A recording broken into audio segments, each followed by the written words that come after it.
वफाकी वज़ीर इत्तला शिबली फराज कहते हैं फजल रहमान मरियम नवाज पार्लियामेंट में नहीं, हुकूमत उनसे बात नहीं कर सकती। हम जिम्मेदार लोगों के साथ मुज़ाकरात करेंगे जो पार्लियामेंट में बैठे हुए हैं। PDM का मकसद मेरा ख़ानदान और मेरी दौलत बचाओ मुहिम है।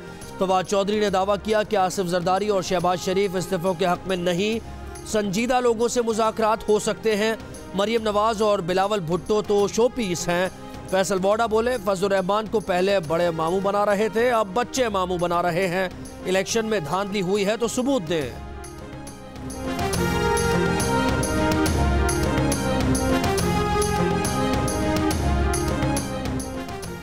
PDM के सरबराह मौलाना फजल रहमान कहते हैं नवाज शरीफ ने तस्लीम किया है कि कौमी असम्बली में हलफ उठाकर गलती की। नवाज शरीफ ने उन्हें और शहबाज शरीफ को अलग अलग खत लिखे हैं जिसमें कहा गया है कि असम्बलीज में नहीं जाना चाहिए था। इस वक्त हुकूमत हिल चुकी है। हुकूमत ने सवालनामा भेजकर किरदार कुशी करने की कोशिश की। ये जमीयत पर हमला है। पेशी हुई तो सिर्फ वो नहीं, पूरी जमात पेश होगी।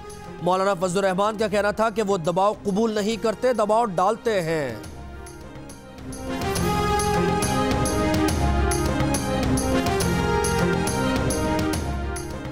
मुस्लिम लीग नून की नायब सदर मरियम नवाज की बिलावल भुट्टो जरदारी और आसिफा भुट्टो के हमरा गढ़ी खुदा बख्श में शहीद मोहतरमा बेनज़ीर भुट्टो की कब्र पर हाजिरी, फूल चढ़ाए और फातिहा खानी की। मरियम नवाज ने जुल्फ़िकार अली भुट्टो और बेगम नुसरत भुट्टो के मज़ारों पर भी फूल रखे, फातिहा खानी की। मरियम नवाज ने मज़ार के मुख्तलिफ हिस्से और शुहदा की तस्वीर देखी। मरियम नवाज नौडेरो से बिलावल भुट्टो के हमरा गढ़ी खुदा बख्श आई। मरियम नवाज आज शाम की फ़्लाइट से सक्खर से इस्लामाबाद रवाना होंगी।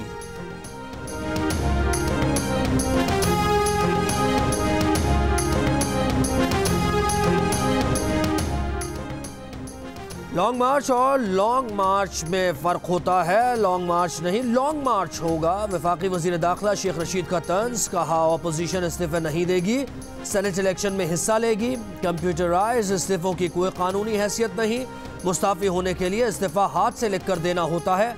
अपोजिशन जमातों की लड़ाई इमरान खान से ज़्यादा नैब से है और वो चाहते हैं कि उनके केसेस ख़त्म किए जाएँ।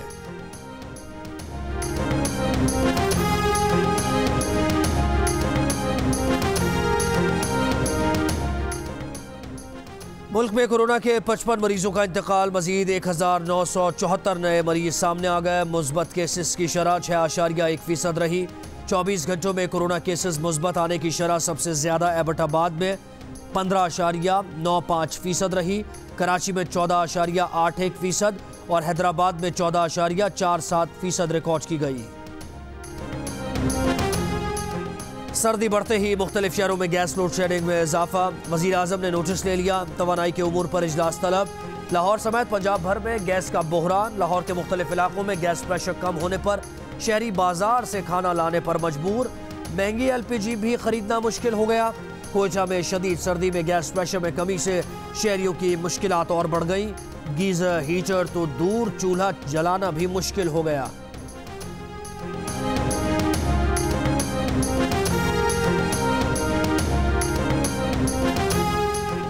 कराची में ठंडी हवाएं, सर्दी बढ़ गई और मजीद बढ़ेगी। सर्दी की लहर जुमे तक जारी रहने और सर्दी का 7 साला रिकॉर्ड टूटने का इम्कान।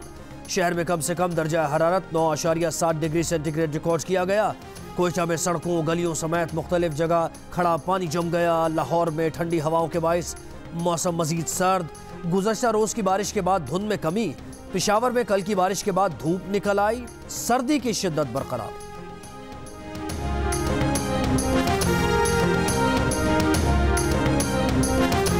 और न्यूजीलैंड के खिलाफ पहला टेस्ट पाकिस्तान फॉलो ऑन से बच गया। तीसरे दिन पाकिस्तान टीम पहली इनिंग्स में 239 रन बनाकर आउट हो गई। मिडिल ऑर्डर बुरी तरह नाकाम। रिजवान और फहीम अशरफ ने 7वीं विकेट पर 107 रन की शराकत बनाई। रिजवान 71 रन बनाकर रन आउट हुए। फहीम अशरफ ने 15 चौके और 1 छक्का लगाकर 134 गेंदों पर 91 रन स्कोर किए और नॉट आउट रहे।